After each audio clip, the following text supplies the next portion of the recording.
ini kami akan menjelaskan mengenai motivasi dan afek. Nah, saya Nuzulul Makfirah akan menjelaskan tentang motivasi. Lalu, apa sih yang dimaksud dengan motivasi itu?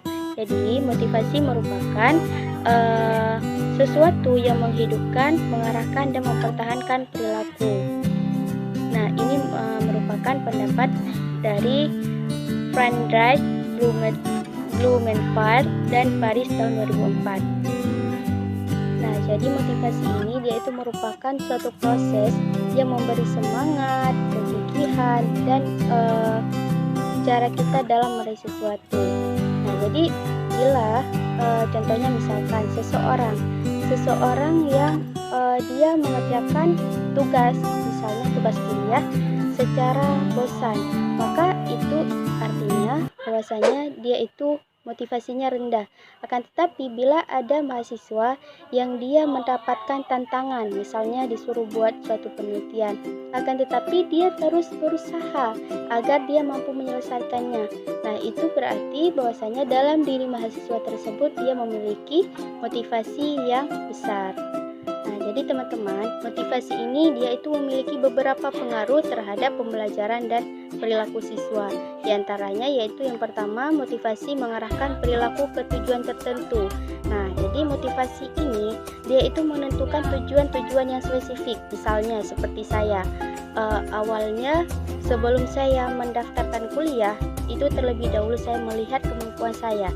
Misalnya saya cenderung lebih mampu di bagian mana, sehingga saya mendaftarkan ke jurusan itu. Seperti saya mendaftarkan ke jurusan psikologi karena saya merasa bahwasanya saya sepertinya mampu di bidang itu. Kemudian yang kedua, bahwasanya motivasi itu dia dapat meningkatkan usaha dan energi. Kemudian motivasi ini dia itu juga dapat meningkatkan kegigihan kita terhadap berbagai aktivitas. Kemudian motivasi ini dia itu menentukan konsekuensi mana yang memberi penguatan dan konsekuensi mana yang dapat memberikan hukuman ataupun reward dan punishment. Dan yang terakhir, bahwasanya motivasi ini dia itu juga dapat meningkatkan performa. Nah, jadi teman-teman, motivasi ini dia itu ada dua, ada yang intrinsik dan ada yang ekstrinsik. Kalau motivasi intrinsik, yaitu motivasi yang berasal dari diri individu, dari dalam dirinya. Bahkan Wolfgang pada tahun 1993 beliau mengatakan bahwasanya sumber motivasi intrinsik ini yaitu adalah faktor-faktor internal seperti minat, kebutuhan, keinginan tahu yang lebih, kenikmatan, dan rasa ingin tahu. Kemudian kalau motivasi ekstrinsik yaitu motivasi yang berasal dari luar, bukan dari dalam diri individu. Contohnya misalnya saya melihat ada seseorang yang awalnya beliau berada pada titik rendah, akhirnya karena beliau ini mau berusaha melakukan segala hal agar dia mampu mewujudkan apa yang dia inginkan, akhirnya dia bisa. Nah, ketika saya melihat orang ini, akhirnya saya termotivasi. Saya juga berasa menganggap bahwa saya pasti bisa seperti orang itu. Nah, inilah yang dimaksud dengan motivasi ekstrinsik, motivasi yang berasal dari luar diri individu. Nah, jadi terkait motivasi ini ada beberapa teori motivasi yang berhubungan dengan motivasi ini, di mana yang terdapat di dalamnya yaitu pandangan behavior, humanistik, dan pandangan kognitif. Kalau motivasi dalam perspektif behavior, yaitu lebih menekankan pada imbalan dan hukuman. Istilahnya lebih menekankan pada reward dan punishment. Sedangkan kalau motivasi dalam perspektif kognitif, yaitu lebih menekankan pada arti penting dari penetapan tujuan, perencanaan, dan monitoring kemajuan suatu tujuan. Kemudian kalau motivasi dalam perspektif humanistik, yaitu lebih menekankan pada kapasitas siswa. Di sini saya akan menjelaskan tentang kebutuhan dasar manusia.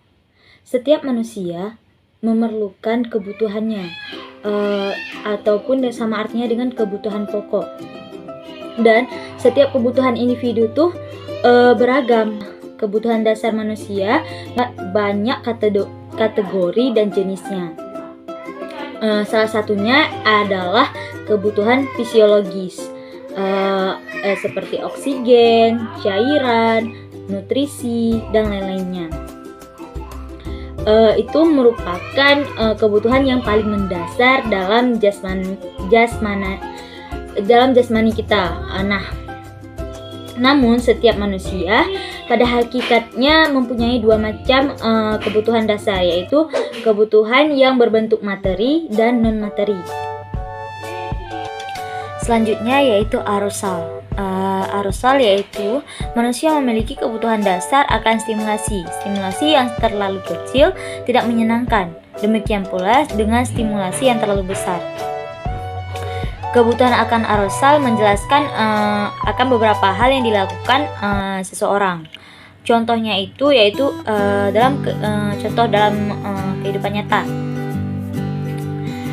Pada kasus sepak bola, yaitu dua tim sepak bola yang memperebutkan juara dunia. Nah, dapat dikatakan para pemain sedang berada pada kondisi sangat bergairah yang ditandai dengan ketegangan yang tinggi. Sebaliknya, ketika seorang mahasiswa tertidur di kelas karena menganggap presentasi yang disampaikan oleh pemateri di depan tidak menarik, maka mahasiswa tersebut berada pada kondisi arousal yang rendah. Nah, selanjutnya ada hierarki kebutuhan dasar manusia. Menurut Maslow, ada 5 tingkat kebutuhan dasar manusia. Yang pertama, kebutuhan fisiologis, contohnya itu seperti oksigen. Seorang tidak mampu memenuhi kebutuhan oksigen dapat mengakibatkan dia tidak akan mampu untuk memenuhi kebutuhan yang lain. Misalkan makan atau beraktivitas. Yang kedua yaitu kebutuhan keselamatan dan keamanan, yaitu kebutuhan untuk melindungi diri dari berbagai bahaya yang mengancam baik terhadap fisik maupun psikososial. Yang yaitu kebutuhan mencintai dan dicintai. Kebutuhan cinta ini yaitu kebutuhan untuk menggambarkan emosi seseorang. Nah, kebutuhan mencintai dan dicintainya sangat berperan penting terhadap seorang anak. Selanjutnya itu yaitu kebutuhan harga diri. Contohnya itu kebutuhan harga diri tidak akan mencapai dalam optimal jika kebutuhan akan cinta atau keamanan tidak terpenuhi secara memuaskan. Selanjutnya yaitu kebutuhan aktualisasi diri. Kebutuhan aktualisasi diri adalah tingkat kebutuhan yang paling tinggi menurut Maslow dan Clark, di mana terdiri dari dua hambatan, yaitu hambatan internal dan eksternal. Hambatan internal yaitu hambatan yang berasal dari diri kita, seperti tingkat potensi diri yang kurang dan perasaan ragu yang sangat tinggi. Sedangkan hambatan eksternal yaitu hambatan yang berasal dari luar diri seseorang, seperti budaya masyarakat yang tidak mendukung upaya atau potensi diri seseorang karena perbedaan karakter. Nah, selanjutnya itu ada kompetensi dan kepantasan diri. Nah, kompetensi dan kepantasan diri ini yaitu bergantung pada penilaian atau persetujuan orang lain, yaitu sangat berperan penting dalam pengembangan perasaan, kompetensi, dan kapasitas diri seseorang, khususnya yaitu di masa kanak-kanak. Selanjutnya ada determinasi diri. Nah, secara umum siswa yang memiliki perasaan determinasi diri lebih termotivasi secara intrinsik untuk terlibat dalam aktivitas sekolah, cenderung mencapai level yang lebih tinggi. Dan selanjutnya yaitu keterjalinan. Keterjalinan ini merupakan kebutuhan dasar untuk merasa terkait secara sosial serta mendapatkan cinta dan respek dari orang lain. Di sini saya akan menjelaskan efek dan pengaruh dari motivasi dan efek. Motivasi adalah efek, yaitu perasaan, emosi, dan suasana hati umum yang dibawa dan menyertai seseorang siswa saat mengerjakan suatu tugas. Pada tingkat tertentu, perasaan siswa tergantung pada apakah kebutuhan mereka sedang terpenuhi dan tujuan mereka sedang tercapai. Efek dan motivasi juga saling berhubungan dalam berbagai cara lainnya, seperti siswa lebih mungkin termotivasi secara intrinsik ketika mereka mengalami kegembiraan dengan apa yang mereka lakukan. Efek juga merupakan faktor yang penting setelah siswa menyelesaikan suatu aktivitas mereka.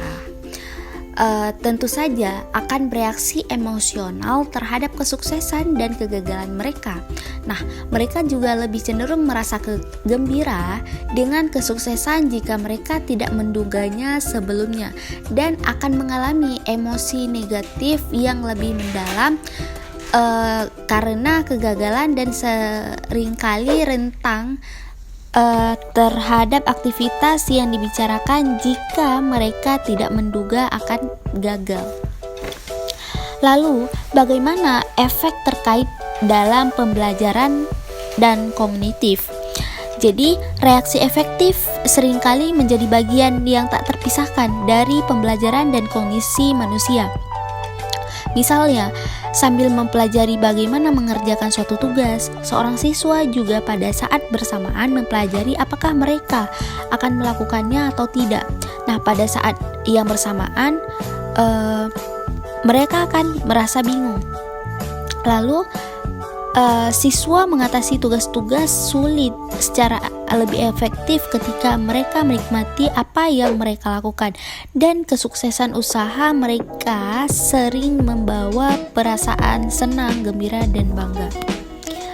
Lalu, ketika siswa berpikir mengenai pelajaran, mempelajari dan memanggil kembali informasi, pemikiran dan memori mereka dapat menjadi permuatan emosional sampai suatu fenomena yang dikenal sebagai hot cognition.